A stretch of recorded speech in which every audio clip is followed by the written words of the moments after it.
Hello, hello, Aries. Welcome to your mid-month checkpoint reading. Let's get into it. Let's see where you are standing, how things are looking around you, and what spirit most wants to point out to you for your highest good. So if there's a little bit of reorienting to do, we're going to find that out right now. Spirit, we want to help Aries, Aries sun, Aries moon, Aries rising and dominant people have the best June possible. So Spirit, help us tune into the truth of where Aries people are. What kind of energy are my Aries people bringing? And what kind of energy is showing up around them? What are they dealing with? Spirit, we want to know the truth for their highest good. We want to help Aries step into the present and future that are most abundant, joyful, fulfilling, adventurous, satisfying. What does Aries need to know in the mid-month of June, Spirit, in order to do that? My Aries people. Where do they stand? And what is the point? Importantly, Spirit, what is the point of what you are showing Aries this month? Beautiful way to kick off your reading. So here's you, Aries. Beautiful. Okay. Well, listen.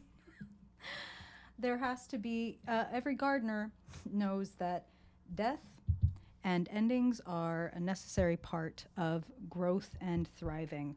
So I want to jump right there to the Ten of Swords. The heart of the matter, Aries, is that something has been done to death. You are exhausted. You've done all the talking, all the thinking, all the journaling. It's like all the words, all the thoughts.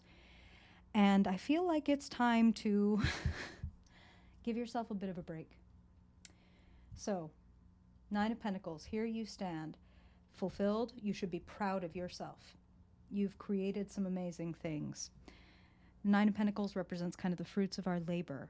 And Spirit is using the word maturity. So yes, the fruits of our labor can look like money and physical material things that we are able to get because of the work that we've done. It can also look like really standing on a firm foundation in your own 2 feet is something that Spirit is saying so loud and so clear. So for some of you, that is the treasure, and it should be treated as such. Please treat it as such. There's so much abundance. And look at these major arcana cards. Half your cards here, major arcana. So destiny, turning points, major energies kind of coming into your life and guiding you down more significant roads. That's how Spirit is putting it. So for a lot of you, this Ten of Swords could be like, oh, I've been fighting with my partner a whole lot. Or like, oh, I've been trying to get this group of people or this person to understand this group of people. I admire your efforts, and Spirit is saying that no matter how this Ten of Swords thing turned out, Nine of Pentacles is saying you ought to be satisfied with what you've done. And that is actually the best place to start from, okay? So, current situation, Six of Swords situation arising, the Empress. So this Ten of Swords doesn't bother me as much seeing these surrounding cards. Six of Swords in the present. Are you processing your pain?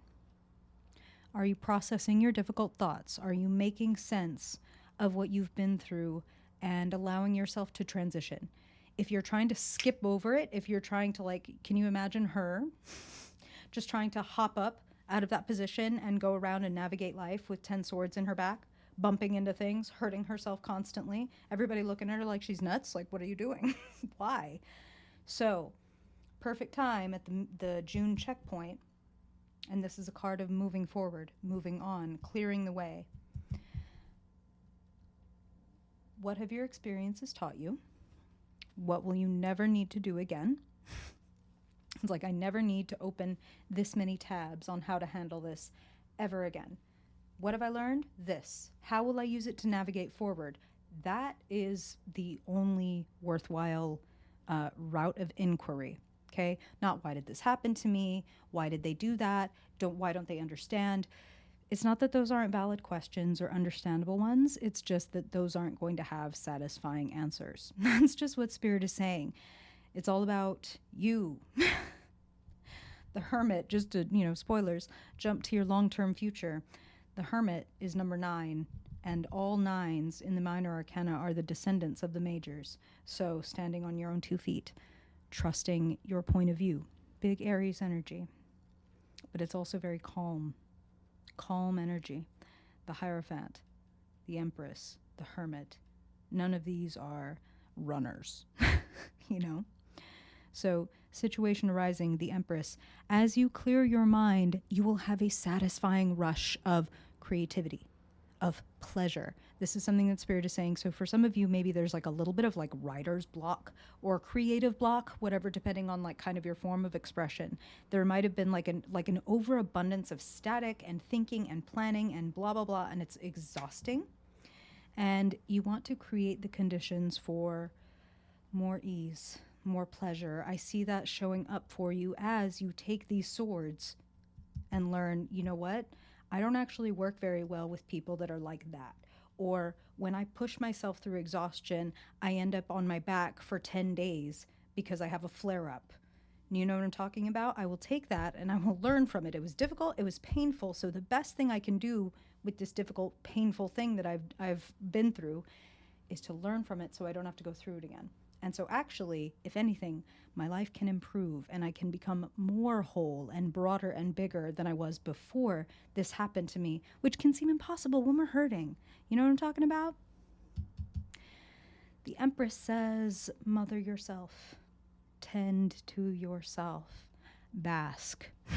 That's a beautiful word, and that's a word Spirit is using. Bask. You need a little basking time. You need a little bit less, oh my God, what am I doing? What's my purpose? Am I doing my purpose? And a little bit more, you know what? As you take care of a flower and you tend to its roots, the fruits of that flower become sweeter. So I don't need to worry about painting my petals to make sure they look nice for the whole world. I need to worry about tending to my roots, especially if I'm exhausted. So, short-term future, long-term future, a lot of wisdom. Are you on a path of seeking? Do you have a mentor? The Hierophant is telling me, Spirit is saying that there are wise people and even wise organizations, depending on where you are, Aries. There are people with keys to the kingdom. That's how Spirit is putting it. And you don't have to go that way. That's what the Hermit is letting you know. You have the option of engaging a format or a mentor. And when I say format, it's like I could do this workbook. I could do this form of therapy. I could get a coach. I could talk to my priest. Or you can go forward. I want to say that you want to go for an and approach. You don't have to engage a physical human being and have conversation with them in order to engage with the Hierophant. You could, again, pick up a book by somebody that you know is very wise and follow a process. That would be learning from the Hierophant. Okay? Either way, any good Hierophant, Spirit is saying, will lead you back to the wisdom of yourself. So, you are being led to the wisdom of yourself at this checkpoint, even if it may come through other forms, and perhaps even for some of you, a little bit of what feels like a divine spanking. Not divine in the sense that it feels good, but divine in the sense that it is teaching you something. And it's teaching you that maybe you know what you're doing more than you think you do. So if you're feeling a little defeated, the sun is coming up. The dawn is rising. Things are going to begin to make more sense. This is not happening to you. This is happening so that you further learn to believe and trust yourself. That's what Spirit is saying. Very cool reading, Aries. Sounds like you. More self-possession. Always more. Always more. Happy solstice, Aries. I hope that this is helpful for you, and I hope I will see you next month. Bye-bye.